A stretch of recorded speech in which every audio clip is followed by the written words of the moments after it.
నిద్రించటానికి నియమాలు ఏమిటి? ఇందాక చెప్పుకున్నాం కదా, ఎక్కడెక్కడ పడుకోకూడదని. అంతే కదా, ఇంకేముంటుంది? అయినా నిద్ర సుఖం ఎరగదు, దీనికి నియమాలు ఏమిటి అని అనుకోవచ్చు. కానీ సుఖ నిద్ర ఉన్నప్పుడే, ప్రశాంతమైనటువంటి నిద్ర ఉన్నప్పుడు మాత్రమే మనకి ఆరోగ్యం బాగుంటుంది. అంతేకాదు, కొన్ని నిద్ర సమయంలో మనకి జరగరానివి జరుగుతూ ఉంటాయి. అందుకని కొన్ని జాగ్రత్తలు తీసుకోవాలని, కొన్ని నియమాలు పాటించాలని మనకి శాస్త్రం చెప్తోంది. అయితే అవి ఎలాంటి నియమాలు? అన్నం తినగానే రాత్రిపూట నిద్రించకూడదు, వెంటనే నిద్రించకూడదు. అసలు ఈ రోజుల్లో నిజానికి అర్ధరాత్రిప్పుడు భోజనాలు చేస్తూ ఉంటారు. 9 దాటకుండానే భోజనం చేసేయాలి. ఆ తర్వాత ఏమిటంటే వేకువనే భోజనం చేసి, భోజనం తర్వాత కనీసం 1 గంట సేపైనా ఆగి నిద్రించాలి. మనకి శాస్త్రం ఏం చెప్తోందంటే, భోజనానంతరం తాంబూలాచర్వణం, తదనంతరం శతపథం. అంటే శతపథం నడవాలి, 100 అడుగులు నడవాలిట, కనీసం 100 అడుగులు నడవాలి. ఆ తర్వాత వామభాగేన శయనం. వామభాగం అంటే ఎడమ వైపుకు తిరిగి పడుకోవాలిట, పడుకునేప్పుడు. ఎందుకు ఎడమవైపు తిరిగి పడుకోవాలి? తాంబూలాచరణం ఎందుకు చేయాలి? తినగానే ఎందుకు నడవాలి అంటే, తిన్నటువంటి ఆహారం కొంతైనా జీర్ణం అయిన తర్వాత మాత్రమే పడుకోవాలి. జీర్ణానికి ఉపకరించేదేమిటి? తాంబూలం. తాంబూలం అంటే ఈ రోజుల్లో లాగా ఏ జర్దానో ఏదో వేసుకునేటువంటి పాన్లు కాదు.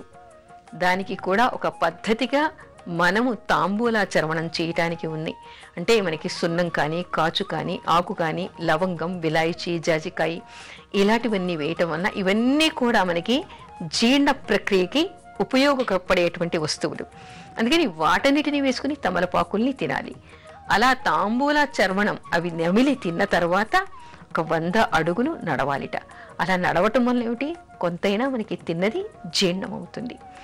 అలా జీర్ణమైన తర్వాత మనం 1 గంట తర్వాత పడుకోవాలి. అయితే మొట్టమొదటిగా పడుకున్నప్పుడు ఎటు పక్కన పడుకోవాలి? ఎడమ వైపుకు తిరిగి పడుకోవాలిట. ఎడమ వైపుకి ఎందుకు తిరగాలి, కుడివైపుకు తిరగకూడదా అనేటువంటి సందేహం రావచ్చు. మనకి మన అన్నవాహిక ఎటువైపు ఉంటుంది? మనకి ఎడమ వైపు ఉంటుంది. మనం తిన్నటువంటి పదార్థాలు, తాగినటువంటి నీళ్ల బరువు ఇంకా దానిలోనే ఉంటుంది. కాబట్టి మనం కుడి పక్క తిరిగి పడుకున్నప్పుడు దాని మీద ఉన్నటువంటి ఒత్తిడి మన గుండె మీద కానీ, మిగతా భాగాల మీద కానీ పడేటువంటి అవకాశం ఉండి నిద్రపోవడానికి మనకి అనుకూలంగా ఉండదు. ఊపిరి ఆడనట్టుగా ఉండేటువంటి అవకాశం కూడా ఉంటుంది. అందుకని ఎడమ పక్క తిరిగి పడుకోవాలి. ఆ తర్వాత పడుకునేప్పుడు పక్క కూడా చాలా మెత్తగా ఉండాలి. మరొక విషయం ఏమిటి? పరిశుభ్రంగా ఉండాలి. అంతేకాదు, తల మనకి మన శరీర భాగం కంటే తల భాగం కిందికి ఉండేలాగా కాకుండా, మనం దిండు పెట్టుకుంటూ ఉంటాం కదా, కొద్దిపాటి ఎత్తుగా ఉండాలి. అయితే శాస్త్రం మరో విషయం కూడా చెప్తోంది. వెదురుతో చేసినటువంటి విసనకర్రలు మనకి గదిలో ఉండాలిట. అసలు ఈ రోజుల్లో విసనకర్రతో పనేమిటండి అని అనుకోవచ్చు. ఇక్కడ 2 రకాల కారణాలు. పూర్వకాలంలో కరెంటు లేకుండి ఉండవచ్చు, కానీ ఈ రోజుల్లో కూడా దాని ఉపయోగం ఉంది. ఎందుకంటే వెదురు వల్ల మనకి చల్లని గాలి వస్తుంది. వెదురు గాలి మన ఆరోగ్యానికి చాలా మంచిది. అందుకని చెప్పేసి వెదురుతో చేసినటువంటి విసనకర్రల్ని పక్కన పెట్టుకుంటే, ఒకవేళ ఈ రోజుల్లో మనకి కరెంటు ముఖ్యంగా ఉండట్లేదు, అప్పుడు కూడా ఇది మనకి ఉపయోగపడుతుంది. తర్వాత మరొక విషయాన్ని చెప్తారు.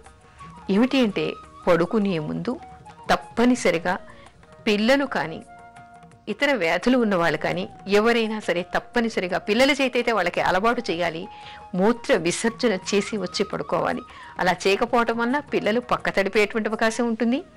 అంతేకాదు, రాత్రి నిద్రలో మూత్ర విసర్జనకి వాళ్ళకి అవకాశం వచ్చినప్పుడు, అవసరం వచ్చినప్పుడు నిద్ర నుంచి లేచి వెళ్ళేటువంటి అవకాశం ఉండదు.